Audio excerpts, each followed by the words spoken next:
Hello everyone and welcome to another Falcons Ticket Package Holder Webisode. Once again your host Damon Markiewicz, and once again joined by the Falcons President and General Manager Bruce Landon. And Bruce, welcome back. Thanks Damon, nice to be here again. It's been a couple weeks and we've had a couple weeks of agenda building and topics coming in through Facebook and email and a bunch of news going on with the team. So a pretty busy slate here today, but glad to be back here inside the Falcons locker room at the Mass Mutual Center. I know this is a weekly webisode that fans look forward to without doing this for a couple weeks. I've gotten a lot of emails saying when is the next one, and some awareness building up. I've been getting a lot of feedback too. I made a couple stops yesterday. Went over to Manny's TV to do some business with Jared over there, and he mentions he watches every one of them and looks forward to it. And a number of other people, Jim Slattery, who a lot of people in this area know, he's down in Florida now living, and he watches almost every one of them as well. So this is really growing and taking off. It's a good way for us to get information out to our fans, certainly. Yeah, absolutely, and it's something that's easy to do, and we'll continue to do it throughout the year. It's a lot of questions I get as well. Is it something we'll continue through this season? For sure, it's popular enough where we have to do it, and I think it's really been a great communication tool. And let's get into the topics. We got a little bit of topics of off ice, on ice, hockey, non-hockey, sure. You name it. But before we do that, don't forget about the social media streams. Go to falconsahl.com. Anytime, check out Facebook, check out Twitter, updated hourly, daily. It's a great, all the social media streams updated on a regular basis as we've continued through a very busy spring and summer. And summer's pretty much over. We're about a month from training camp. Hockey players will be getting in this locker room very, very soon. So get the excitement levels are high, and they should be, because it's a lot of exciting things going on. And let's get into, first thing I want to talk about is on the hockey side. Columbus has hired an assistant coach to be here in Springfield. Familiar name, Nolan Pratt. Fans out there remember Nolan. He started his pro career here in Springfield, but Nolan Pratt joining Brad Larson and Rob Riley's staff here in Springfield. Just walk us through Nolan and how that came about. Well, one of the discussions that took place at the end of last season was the need perhaps to add a second assistant coach, and you know, Rob and Brad did an outstanding job as far as we're all concerned in the organization. And I say we, mean us and Columbus. Despite not making the playoffs, we think our coaching staff did a really good job. But there was some talk of maybe adding a second assistant and then adding somebody that could really deal with the defensemen for the most part. And that was sort of the goal.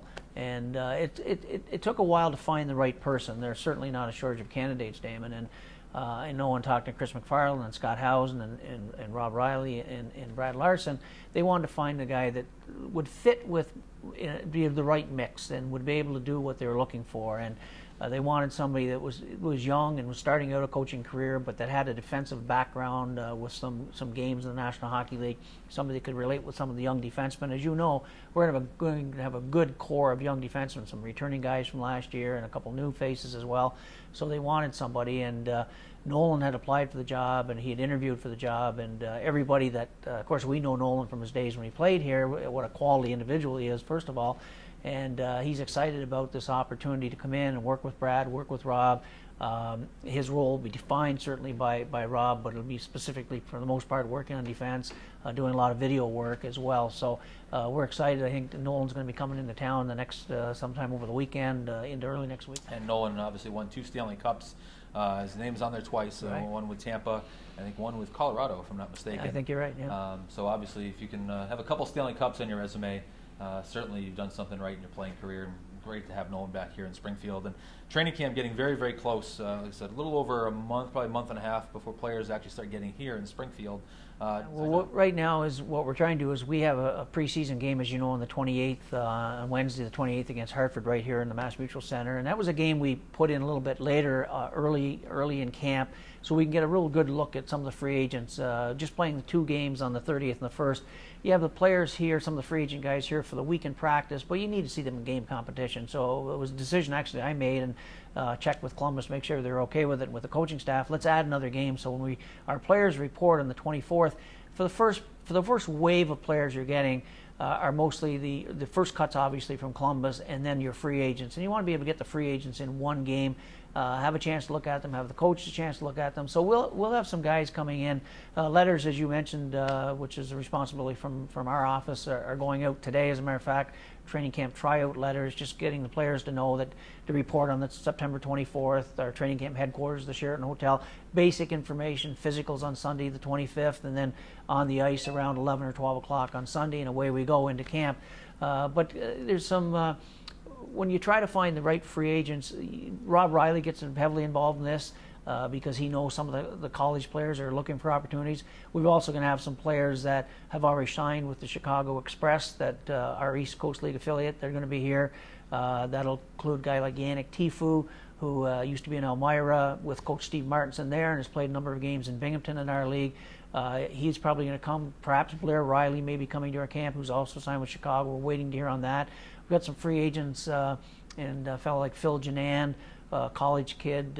We've got Brian Mahoney Wilson, a goaltender, played at Lake Superior State, coming in. So a number of players, Joe Grimaldi, Ryan Palmer, some names that are former college guys that a lot of fans certainly wouldn't know the names of, but guys that are been recommended to us by either Rob Riley or by various scouts. We also have a couple players that have already signed with Rapid City that are coming in as well. So we'll bring in about 9 to 10 free agents early in camp, and we'll bring in certainly the first cut. So we'll open up probably with around, I would guess, 23 to 26 players for the first 5-6 days, and then probably make some changes after the first preseason game, and you'll get a second wave of guys coming in from Columbus. And as camp goes on, you start weeding guys out, sending guys off to their designated teams, and try to get our roster set as we go into the final week prior to the season. It's hard to believe how quickly it gets here, but it's right around the corner.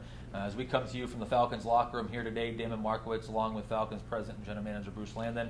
Another Falcons weekly webisode, something we've been doing on a regular basis, just a great tool, a lot of great feedback out there, something we'll continue throughout the season, just something that isn't going away anytime soon, I promise you that. Don't forget about the social media streams, official Facebook, official Twitter. Go to falconsahl.com. You'll see the links for both, the easiest way to get to all those web/social media streams updated on a regular basis as we get ready for the fall, get ready for some hockey, and hopefully an exciting season, which I'm sure it will be. And before we get into that, the schedule is something that I get a lot of questions on. Really? Yeah, really? Go figure, huh? Here on August 10th or whatever it is. I know you have an update there. I know some people are itchy. I know staff is itchy. We all had to take a step back and calm ourselves down, I'm sure, but just what's the latest on the schedule? The schedule is one of the most difficult things for our league office to do. And Lauren Peterson, God love her, she works night and day on the schedule. Once she's at the mercy of all the 30 clubs, and by that I mean it's our responsibility by certain cutoffs to get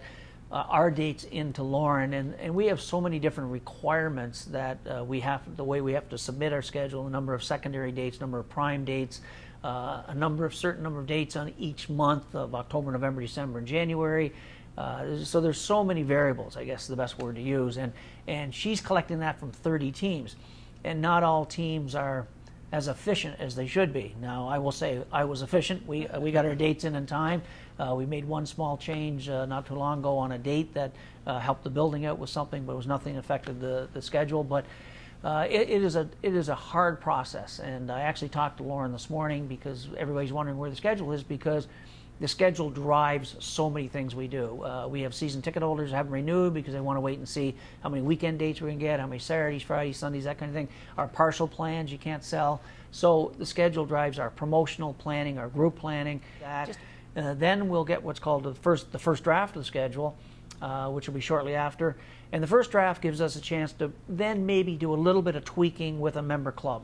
And it's not easy. There used to be years ago you could do a little more tweaking. You can't now. We're trying to avoid 4 and 5s as one of the promises we made to the National Hockey League with the schedule reduction. So it's not like you're going to be able to jump around a lot of dates. We don't have many options left in this building. So really the first draft, I expect maybe one change, I'm guessing 2. I remember not too many years ago I made 7 or 8 changes after the first draft, but I think those days have gone. I've said before, Damon, this franchise it does well on Saturdays and Fridays. We have to find a way to drive crowds on our Sundays and some of our midweek games and our holiday games as well if we're going to be successful and viable for the long term, because you just don't get all Fridays and Saturdays anymore. So the schedule is in the works. It's in the hands of the American Hockey League. We're waiting for it as everybody else is, and as soon as it's done, it'll be released and away we go. Well, enough said on that. It'll get here fast, and once it gets here, everything falls into place, and plenty of time for that. But want to get into some business side or business notes here on the front office side and staffing. We announced a hire over the last couple of weeks in Donnie Morehouse. Donnie, well known, well respected in the market, in the Springfield market for a variety of different things. It seems like he's very versatile and has his hand in a lot of things.